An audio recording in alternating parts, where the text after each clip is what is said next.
Hi friends, ഞാൻ doctor Jinu Mathew വൈദ്യൻ. ഇന്ന് വളരെ പ്രധാനപ്പെട്ട ഒരു വിഷയം നിങ്ങളെ ശ്രദ്ധയിൽ കൊണ്ടുവരാനായിട്ടാണ് ഞാൻ ഈ വീഡിയോ ചെയ്യുന്നത്. Please watch. ഹായ് ഫ്രണ്ട്സ്, ഇത് കർമ്മേൽ സ്നേഹനിലയം.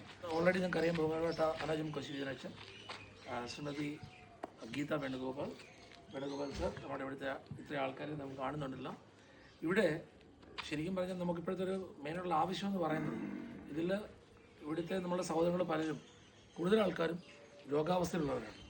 പലപ്പോഴും പെട്ടെന്നാണ് ആകസ്മികമായി പെട്ടെന്ന് അസുഖങ്ങൾ വരുമ്പോൾ രാത്രിയിലൊക്കെ നമുക്ക് ഇവരെ ഹോസ്പിറ്റലൈസ് ചെയ്യാൻ വളരെ ബുദ്ധിമുട്ടാണ്. ആ സമയത്ത് വണ്ടി കിട്ടാനൊക്കെ വളരെ പ്രയാസമാണ്. ആംബുലൻസ് വിളിച്ചാൽ തന്നെ ഇവിടെ വന്ന് കിട്ടാനൊക്കെ ബുദ്ധിമുട്ടാണ്. പലപ്പോഴും ഓട്ടോയിലായിരിക്കും, അല്ലെങ്കിൽ അച്ഛനുള്ളപ്പോഴാണ് അച്ഛൻ്റെ വണ്ടിയിലാണ് അച്ഛൻ സാധാരണ അവരെ കൊണ്ടുപോകുന്നത്.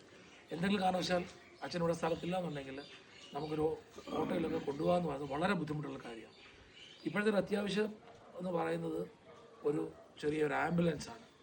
അപ്പോൾ നമ്മളല്ലാണ്ട് വിചാരിച്ചാൽ, പ്രത്യേകിച്ച് നിങ്ങൾ വിദേശത്തൊക്കെ ഉള്ളവർ, വിദേശ കൂട്ടായ്മകളിലൊക്കെ ഉള്ളവർക്ക് ഒരു ആംബുലൻസ് സ്പോൺസർ ചെയ്യാൻ പറ്റിയാൽ അത് വലിയൊരു അനുഗ്രഹമായിരിക്കും. ഞങ്ങൾക്ക് ഇവിടെയുള്ള ഞങ്ങളുടെ സഹോദരങ്ങളെ തക്ക സമയത്ത് ചികിത്സിക്കുവാനും അവരെ ഹോസ്പിറ്റലൈസ് ചെയ്യുവാനും ഉപകാരപ്പെടും. അതുകൊണ്ട് ഞങ്ങളുടെ പ്രാർത്ഥനയിലും ഇത് നോക്കണം. നമ്മുടെ മാത്രമല്ല നമ്മുടെ ഈ നാട്ടുപ്രദേശത്തുള്ള ആൾക്കാർക്കും അതൊരു ഉപകാരമായിരിക്കും. നമുക്ക് മറ്റുള്ളവർക്ക് കൂടി അത് ഉപകാരം ചെയ്യാനാണ് നമ്മൾ ഉദ്ദേശിക്കുന്നത്. ഇവിടുത്തെ ആവശ്യം കൂടാതെ എമർജൻസിയുടെ ആവശ്യം വന്നു കഴിഞ്ഞാൽ നമുക്കത് ആ സഹായം ചെയ്യാൻ ബഹുമാനപ്പെട്ട അച്ഛൻ അതിന് സന്നദ്ധനുമാണ്. അപ്പോൾ ഞങ്ങളെല്ലാവരും കൂടി ഇന്ന് വിചാരിച്ചിട്ട് ഈ ഒരു കാര്യം ദൈവം മുമ്പാകെ വെച്ചിട്ട്, ഈശ്വര മുമ്പാകെ വെച്ചിട്ട് അതൊന്ന് നിറവേറ്റി തരാൻ കഴിഞ്ഞാൽ അത് വലിയൊരു പുണ്യമാണ്, വളരെ അനുഗ്രഹമാണ്. Thank you.